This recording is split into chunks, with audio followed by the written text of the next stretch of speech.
ನಾವು ಕ್ರಿಶ್ಚಿಯನ್ರು, ನಾವು ಹಿಂದೂಗಳು.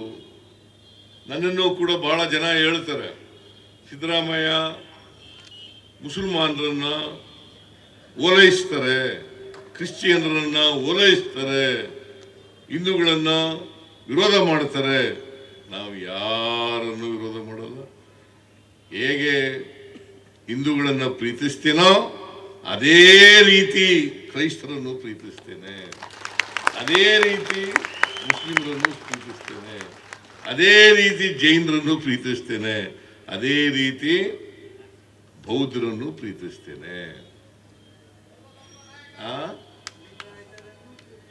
ರೈತರು ಹಿಂದೂಗಳೇ. ಈಗ ಆ ವೀರಭದ್ರಪ್ಪ ಒಪ್ಕೊಳಕ್ ತಯಾರಾಗಿಲ್ಲ. ಬಸವಣ್ಣವರು ಹೇಳ್ದದ್ರಲ್ಲ, ಅದನ್ನ ಒಪ್ಕೊಳಕ್ ತಯಾರಾಗಿಲ್ಲ. ಬಸವಣ್ಣ ಏನಂತ ಹೇಳ್ತಾರೆ, ಹೇಗೆ ಜೈನ ಮತ ಬೌದ್ಧ ಮತ ಇದೆಯೋ ಅದೇ ರೀತಿ ಲಿಂಗಾಯತ ಮತ ಇದೆ, ಲಿಂಗಾಯತ ಧರ್ಮ ಇದೆ ಅಂತ ಬಸವಣ್ಣ ಹೇಳೋದು. ಯಾಕೆ ನಾವು ಹೇಳ್ತೀವಿ ಅಂತಂದ್ರೆ, ಈ ತಾರತಮ್ಯ ಅಸಮಾನತೆ ಯಾಕೆ ಬಂತು ಸಮಾಜದಲ್ಲಿ? ತಾರತಮ್ಯ ಅಸಮಾನತೆ ಬರೋದು ಯಾಕೆ? ನಮ್ಮಲ್ಲಿರ್ತಕ್ಕಂಥ ಜಾತೀಯತೆಯಿಂದ ಬಂದಿರತಕ್ಕಂಥದ್ದು. ಇವತ್ತು ನೂರಾರು ಜಾತಿಗಳನ್ನ ಮಾಡಿಬಿಟ್ಟು ಅಸಮಾನತೆ ನಿರ್ಮಾಣ ಆಗಿದೆ. ಅಸ್ಪೃಶ್ಯರು, ಶೂದ್ರರು, ಮಹಿಳೆಯರು, ಹಿಂದುಳಿದವರು, ಅಲ್ಪಸಂಖ್ಯಾತರು ನೂರಾರು ವರ್ಷಗಳ ಕಾಲ ಅಕ್ಷರ ಸಂಸ್ಕೃತಿಯಿಂದ ವಂಚಿತರಾಗಿದ್ರು ಅಲ್ಲ. ಈಗ ನಾನು ಒಂದು ವೇಳೆ ವಿದ್ಯಾವಂತನಾಗದೆ ಹೋಗಿದ್ರೆ ಇಲ್ಲಿ ನಿಂತ್ಕೊಂಡು ಮಾತಾಡಕ್ಕಾಯ್ತಿತ್ತ? ಮುಖ್ಯಮಂತ್ರಿ ಆಗಕ್ಕಾಯ್ತಿತ್ತ?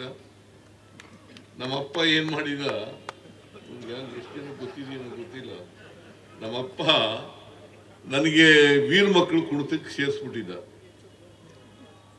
ನಾನು ಆ 2 ವರ್ಷಗಳು ವೀರ ಮಕ್ಕಳು ಕುಣಿತ ಕಲ್ತ್ಕೊಂಡು ಡ್ಯಾನ್ಸ್ ಮಾಡೋದು, ಅದು ಕಲ್ತ್ಕೊಂಡು ಅಕ್ಷರಾಭ್ಯಾಸ ಮಾಡಿದ್ದೆ.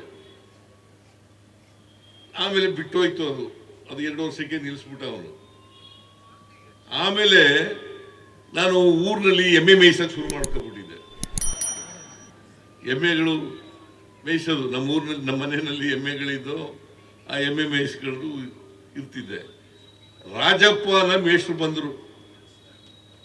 ರಾಜಪ್ಪ ಅಂತ ನಮ್ಮ ಊರಿಗೆ ಹೆಡ್ ಮಾಸ್ಟರ್ ಆಗಿ ಬಂದಿದ್ರು. ನಾನು 1ರಿಂದ 4ನೇ ತರಗತಿವರೆಗೆ ಓದಲಿಲ್ಲ, ನೇರವಾಗಿ 5ನೇ ತರಗತಿ ಸೇರ್ಕೊಂಡ್ಬಿಟ್ಟೆ.